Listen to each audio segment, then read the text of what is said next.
তো বন্ধুরা আজকে সকালবেলা ঘুমাতে উঠতে প্রচণ্ড দেরি হয়ে গেছিলো, তো আমি সোজা আগে উঠে নিয়ে চুল টুল তো ওরকমই রেখে দিয়েছিলাম। তারপর ঘর দুয়ারগুলো একটু ঝাঁঝাটাও জলমল ছিটিয়ে নিয়ে সঙ্গে সঙ্গে ভাতটা আগে চাপিয়ে দিয়েছি যে তোমার দাদাভাই নাহলে কাজে যাওয়া দেরি হয়ে যাবে।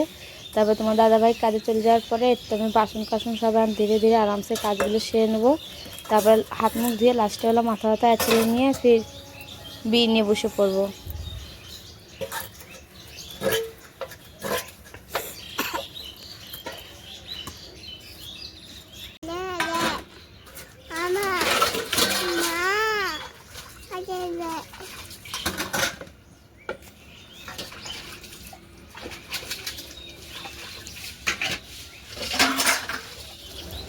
তো তারপরে বন্ধুরা দেখতে পাচ্ছ তোমাদের সাথে গল্প করতে করতে তো এদিকে আমার বাসন কটা ধোয়া হয়ে গেছে। তো আজকের ব্লগটা যেটা আমার নতুন দেখছো তাদের যদি একটু ভালো লেগে থাকে অবশ্যই কমেন্ট করে জানাবে, সাবস্ক্রাইব করে দেবা, প্লিজ একটা লাইক করে দিবা।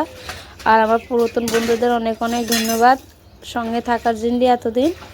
আশা করি আপনারা এইভাবে পাশে থাকবে, সাপোর্ট করবা। তো দেখো বন্ধুরা আর আর এত ভালো স্বাদের আচার আর কোথাও পাবেন না। তাই তো খোকা খুকু বুড়ো বুড়ি সবাই করে বুড়ো বুড়ি বিভিন্ন রকমের আচার। টক টক সকালের দিকে এদিকে বসে বিড়িগুলো করছিলাম, তো তোর ভিতরে দেখি আচার বেলা এসেছিল। তো আচার খাতে তো কাকে কার না ভালো লাগে বলো তো অবশ্যই। তো কমেন্ট করে জানাবে কাকে কাকে আচার ভালো লাগে। তো তো বন্ধুরা দেখো আমি এদিকে চন্দ্রা আচারটা খাওয়ার জন্য বায়না করছিল, তো ওর জন্য আচার নিতে চলে গেছিলাম।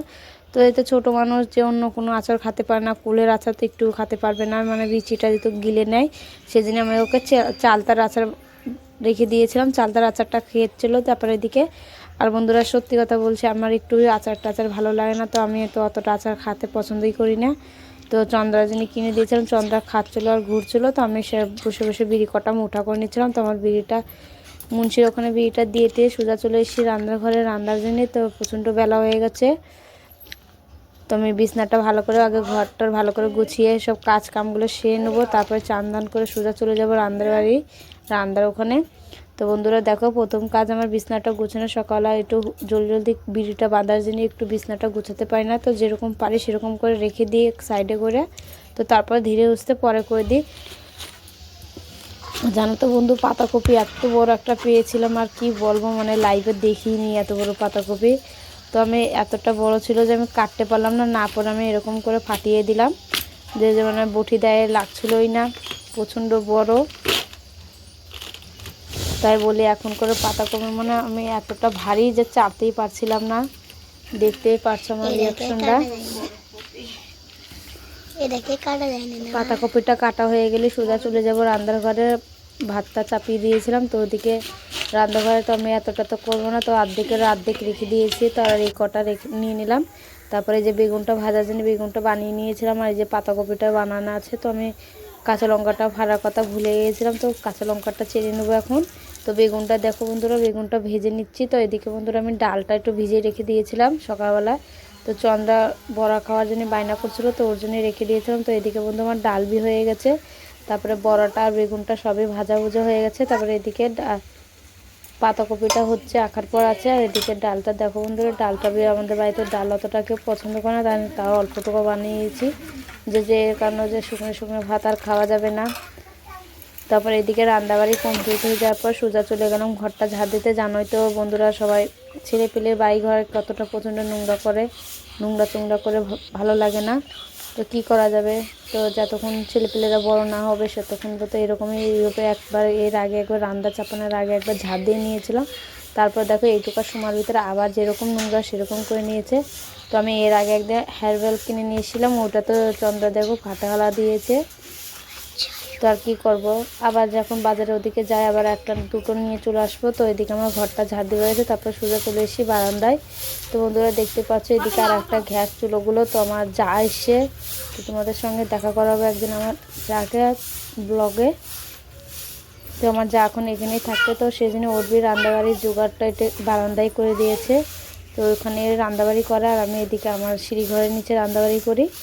তো বন্ধুরা দেখো এদিকে ঘর দুয়ার ঝাড় ঝাড়টা দিয়ে ফিরে সোজা চলে এসেছি কলপাড়ের দিকে। বাসন কটা বাসন বি আছে কটা, আর এদিকে কাপড় চাপড় ভিজে রেখেছিলাম, আমার প্রচণ্ড কাপড় ছিল, তো ওগুলো সব কেচে টেচে নেবো। তারপর লাস্টের দিকে চানটা করে নেবো, চান টান করে পুজোটা সেরে নিয়েই ভাত টাত খেতে দেবো। তো প্রচণ্ড বেলা হয়ে গেছে, তো বললাম তোমাদের বিড়িটা দিয়ে আস্তে আস্তে আজকে বেলা হয়ে গেছে। তো চন্দ্রা কটা জামা কাপড় ভিজিয়েছিলাম ওগুলো সব কেচে নিচ্ছি। তো এদিকে কাপড় চাপড়গুলো বেশ কাঁচা হয়ে গেছে, এখন জল দিয়ে সব উঠিয়ে নেবো, তারপরে একটু শুকাতে দেবো ওদিকে। তো মেলা দিন পর ছাদে উঠে দেখেছি, ছাদে কি আর বলবো, পাতাগুলো দিয়ে একদম ভরে আছে। তো এদিকে লাউ গাছ বুনেছিলাম, তো লাউ গাছটা জিন্দি পাতাগুলো দিয়ে একবারে মনে হয় কি আর পরিষ্কারও করতে পারছি না, তো যেটুকু পারলাম সেটুকুই সেরে নিয়েছি। তারপরে এদিকে আমার গাছে লাউ ধরেছে। তো বন্ধুরা দেখো প্রচণ্ড পাতায় এতটা পাতা পড়েছে, কি জানে যে বেশি দিন হয়নি, 2-1 দিনই আমি ছাদে আসিনি, তাই নিম গাছের পাতাগুলো দিয়ে একদম ভরে আছে। তো শুভঙ্কর তো রোজ ফুল গাছে জল দিতে আসে, ও তো বলে না একদিনও যে মা ছাদে প্রচণ্ড নোংরা হয়ে। তো চন্দ্রাকে একটু চান্দান করে দিয়েছিলাম, বিয়েটা দিয়ে এসে। তো কী করা যাবে, একা হাতে সারা কাজ করতে হয়, তো গুছিয়ে যেটুকু যে সময় পাই ওই কাজটাই আগে সেরে নিই। তো না সারলে তো জানোই বন্ধুরা টাইম লাগে প্রচণ্ড। তো আমি চন্দ্রাকে একটু সময় পেয়েছিলাম রাঁধতে নিয়ে, সে সময় ওকে চানটা করে দিয়েছি। তো তারপরে এদিকে লাস্টে আমি ছাদটা ঝাড়ঝাড়টা দেবো। তো প্রচণ্ড পাতা, তো এতটা পাতা ফেলতে হবে, তো আজকের মতন এর দিকে সাইডে গুছিয়ে রেখে দেবো, কালকের দিকে আবার ফেলে দেবো। তো বন্ধুরা যে কটা কাপড় চাপড় ধুয়েছিলাম ওগুলো কাপড় চাপড়গুলো শুকাইতে দিলাম।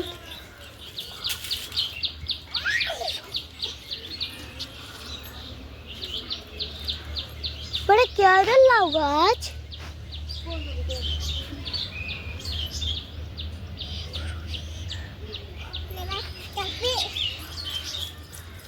তো আজকের ব্লগটা এই পর্যন্তই, ভালো লাগলে অবশ্যই কমেন্ট করে জানাবে, সাবস্ক্রাইব করে দেবে। নেক্সট ভিডিওতে দেখা করছি, ততক্ষণের জন্য টাটা।